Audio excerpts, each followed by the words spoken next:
Hai guys, kita lagi di Istana Maimun.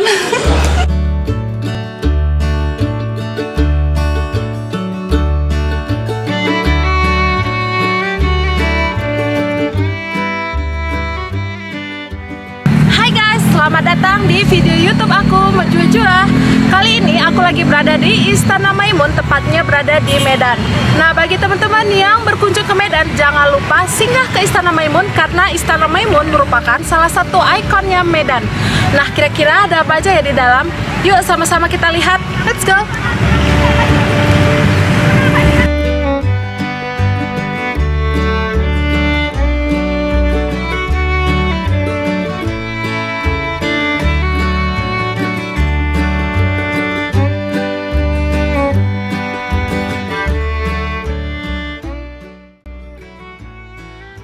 Nah teman-teman, di perjalanan kali ini aku bertemu dengan Pak Happy.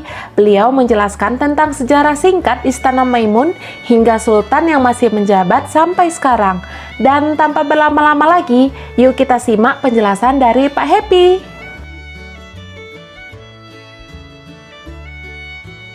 Ada tahu di Medan deh dulu kita ada 3 istana. 3 istana. Istana Maimun ini dulu sebagai istana negara, tempat Sultan menerima tamu-tamu dari kerajaan lain. Sementara Sultan sendiri tinggalnya di Istana Puri. Itu tempat tinggal Sultan bersama keluarga. Untuk putra mahkotanya Sultan Amaluddin itu yang di sebelah sana. Dan ada satu lagi istana namanya di sebelah sana. Kita punya gambarnya, buktinya. Nah, inilah kamu yang dapat. Kamu yang kenapa tutup? Ini mana, Pak? Ya, Istana Puri namanya. Istana Kaca Puri itu yang dibangun memakai kaca. Kaca itu yang dihias yang warna-warna. Kayak di Masjid Raya kan ada kaca yang warna kuning, biru apa. Itu namanya kaca Puri. Ditebak aja biar nanti.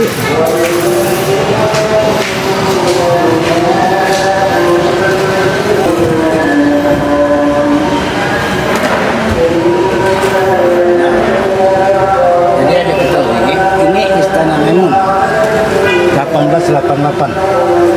Nah, ini Istana Puri.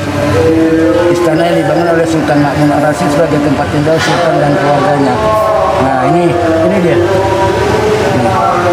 Nah, tahun 1946 kan terjadi revolusi sosial di Sumatera Timur. Nah, ini dibakar.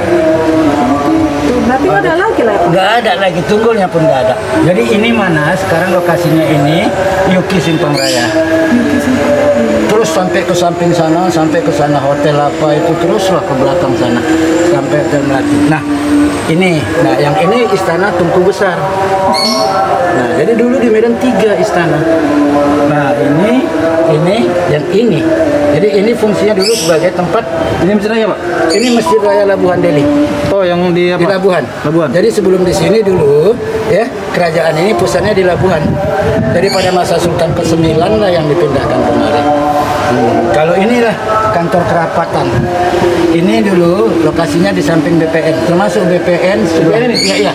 BPN ini sampai sebelah sana kan ada yang tanah kosong itu. Iya. Nah itu dulu kan waktu kita merdeka dibentuk kabupaten, itu dibikin kantor Bupati Deli Serdang.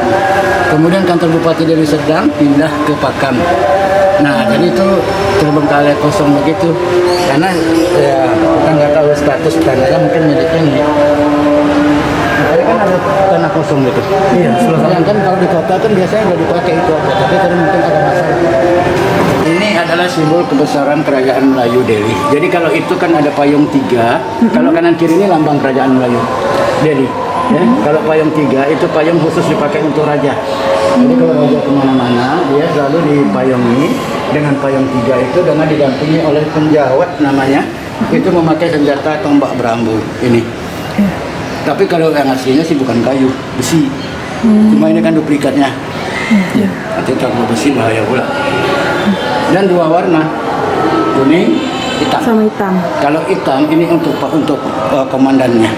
Kalau kuning ini untuk penjawatnya. Jadi kalau Sultan dulu pergi di kanan, di kiri, pengawalnya itu pakai ini, jalan megang begini, di depan, belakang baru pakai payung 3. Nah, misalnya dia hari raya itu mau ke masjid sholat id, nah itulah dia pakai acara adat, pakai payung ini. Kalau yang sebelahnya, yang satu itu permaisuri, yang ini putra Tengku Besar atau putra mahkota, yang ini perdana menteri, yang ini baru untuk pembesar-pembesarnya dengan perwakilan daerah kerajaan. Nah, ini Sultan Delhi yang ke-9 yang mendirikan istana ini dan banyak bangunan lain.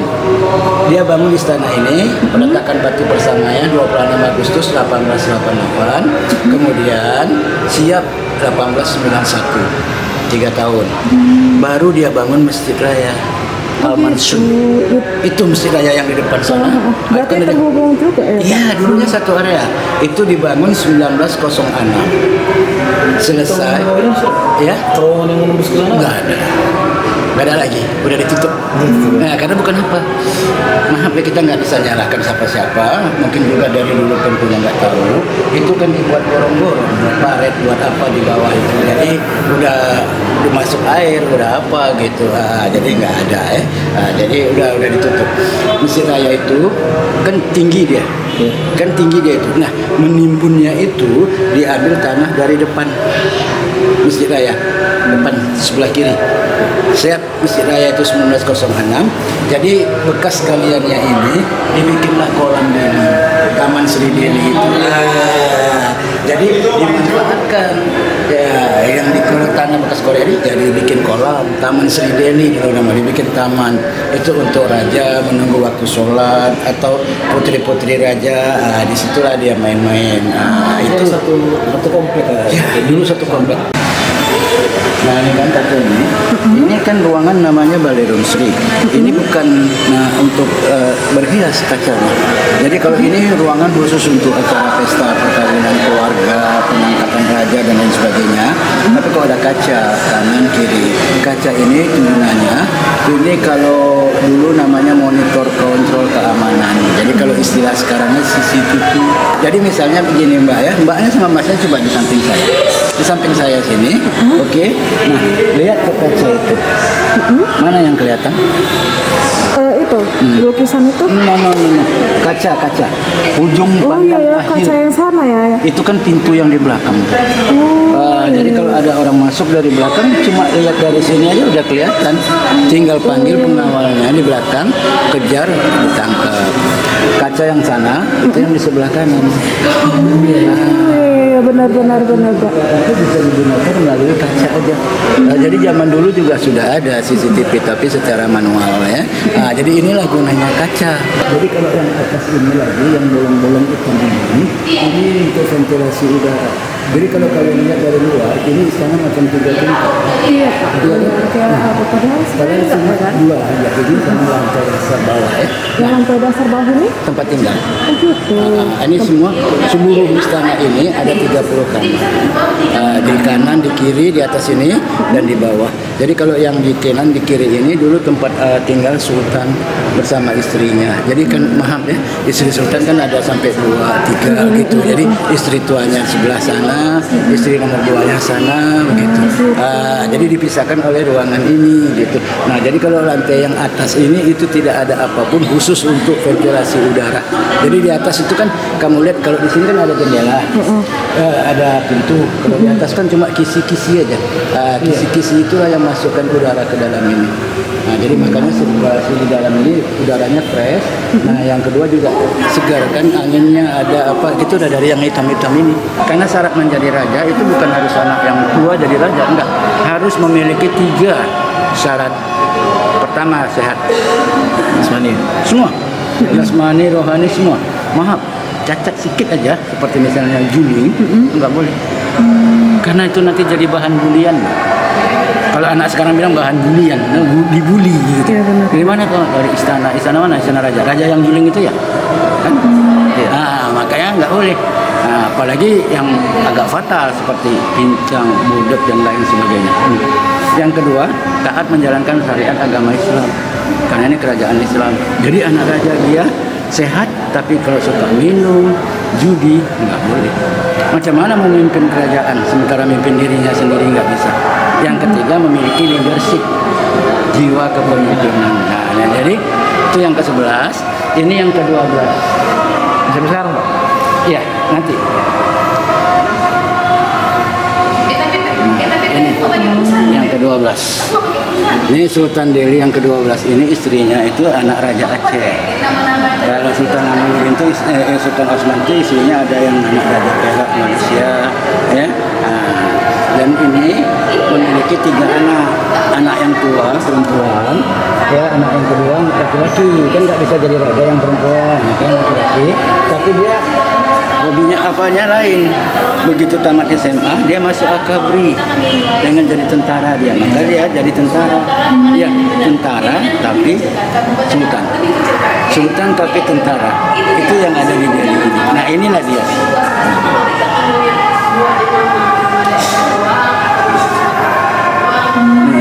Sultan Otman Mahmud ini, ya, ini dia pakaian Melayu, ini pakaian dinas.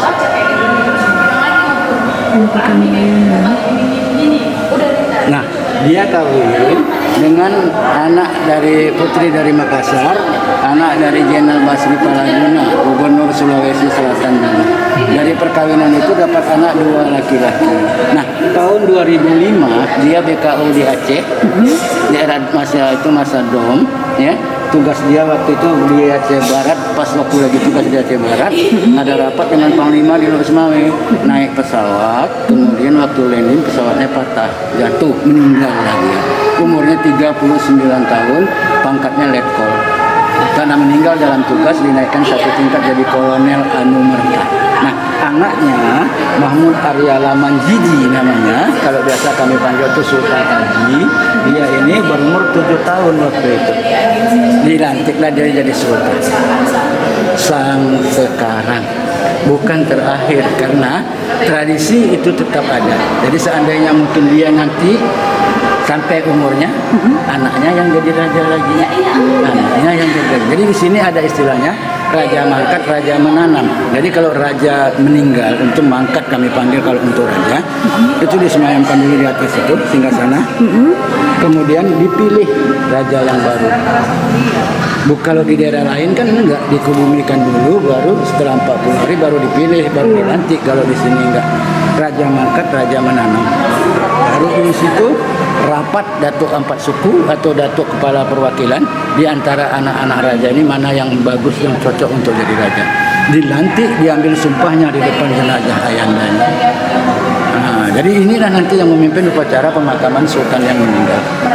Nah, itu di sini. Itu sekarang Pak usianya berapa? 23. Oh, masih muda ya? Masih muda. Sekarang baru ngambil S2 di Bandung, ITB. Dulu S1-nya di Undip di Ponorogo, Semarang.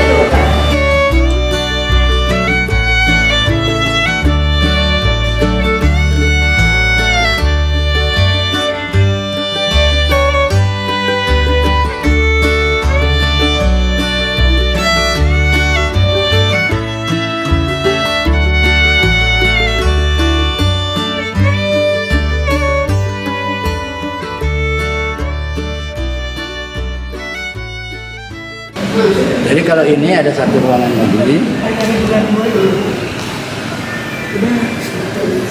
untuk rapat intern keluarga sama ruangan jamuan makan. Jadi kalau ada jamuan makan, itu meja ini digeser kemari sama ada lagi meja. Oh, berarti meja ini apa? Peninggalan coba meja ini kita rusak. Iya, benar.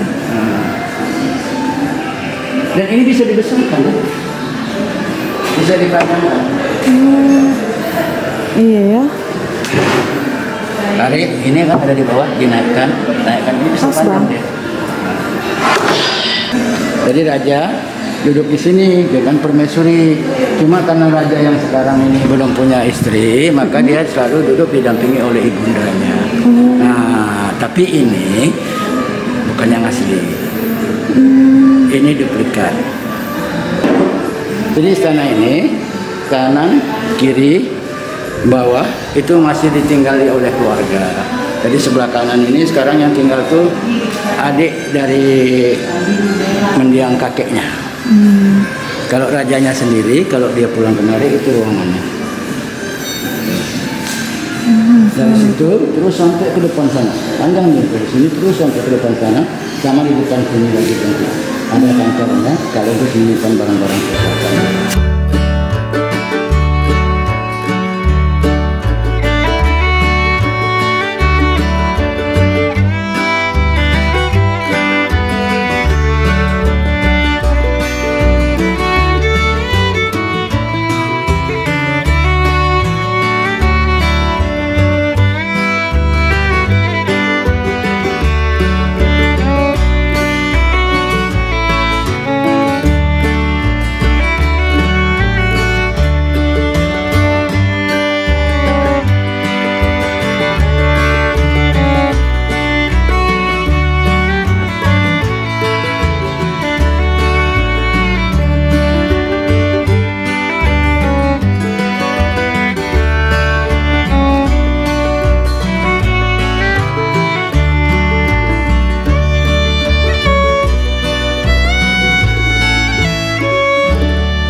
Nah, inilah yang asli. Oh, ini asli ya, Pak. Iya. 130 tahun lebih ini sudah umur kursinya. Nah, jadi ini tempat duduk raja, tempat duduk permaisuri sebelah sana. Dia bedanya dikit aja Mbak, ininya. Ini lebih tinggi dikit daripada yang sana. Coba Mbak dari sini aja ngambilnya. Ya kan? Iya, beda tipis ya Pak. Di sana lebih rendah ya Iya. Pak? Benar. Jadi macam-manapun wanita itu cantik, hebat dan lain sebagainya, tetapi tetap menjadi makmum bagi imamnya. Nah, itu aja. Nah, ini kursi yang kita lihat tadi di sana untuk tamu-tamu negara. Nah, ini semua juga asli, belum direnovasi. Ini juga asli. Kirani kulinya ini ya masih Iya, awet ya Pak. iya, Padahal betul. 100 Tahun lebih. seratusan ini. Barang lama kan. Makanya kita taruh di sini. Kalau kita taruh di luar nanti didudukin udah hancur. Iya. Benar. Dan kalau lukisan raja yang mendirikan ini yang aslinya ini. Nah, cuma karena udah koyak-koyak di bawahnya itu, jadi kita sekarang mau diperbaiki. Sama-sama urusannya tadi nih Pak. Iya. Sama orangnya sama tapi beda kan bukannya. Iya. Nah, ini nampak Indonesia tadi. Yang tadi kayak agak-agak ada Belanda-Belandanya ya Pak. Dia melangsungkan pernikahan dengan orang dari luar istana. Itu pengantin laki-lakinya datang dari sana, di pintu gerbang sana itu langsung ditandu pakai tandu ini. Nah, jadi kalau ini dipakai untuk acara-acara seperti misalnya kalau yang masih sampai sekarang itu namanya menjunjung duli. Itu biasa dipakai istilah itu untuk hari raya Idul Fitri, Idul Adha. Apa tadi Pak? Menjunjung duli, memohon maaf lahir batin kepada Sultan. Duli paduka yang mulia. Jadi makanya dipakai 7 tingkat. 1, 2, 3, 4, 5, 6, 7 kalau untuk raja. Seandainya yang Maksudnya memimpin. dari tangga ini gitu. Iyalah, 1, 2, 3, 4, 5, 6, 7. Tapi seandainya yang memimpin upacara adat ini bukan sultan, dia berhalangan, yang 2 coklat itu dicabut. Hanya 5. Gitu. Nah, jadi kalau ini namanya gebuk, ya. Gebuk ini untuk cuci tangan. Jadi kalau ini kan tempat sirih nih, yang ada yang berukir ini, bukan ini balai ya, yang sana, sama sana. Jadi kalau dulu raja kan suka makan sirih, jadi ini tempat membuang ludahnya. Kemudian yang ini tempat mencuci tangannya. Nah, cuci tangan, kemudian kan tangannya basah. Untuk mengeringkannya itu pakai dian. Itu ditaruh lilin di tengah. Jadi tinggal begini aja sistemnya. Begini. Berarti ini nanti lilin. Pakai lilin, jadi diginikan aja. Jadi sekarang baru kepikir orang pakai listrik, cet, selesai. Zaman dulu juga sudah ada. Tadi pola pikir orang zaman dulu juga Berpengaruh, pintar, cuma berpengaruh ke alatnya itu yang nggak ada. Ya belum sampai modernnya itu, apanya belum sampai. Jadi mohon maaf kalau berkunjung ke istana ini kita nggak bisa keliling karena ada rumah tempat tinggal keluarga. Jadi yang dibuka kepada para pengunjung itu ruangan Balai Room Sri dengan ruangan yang di belakang itu meeting room. Ya, hanya 2 ruangan saja. Sama kalau mau bersantai di teras depan kita sediakan kursi, mungkin bagi yang perokok silahkan.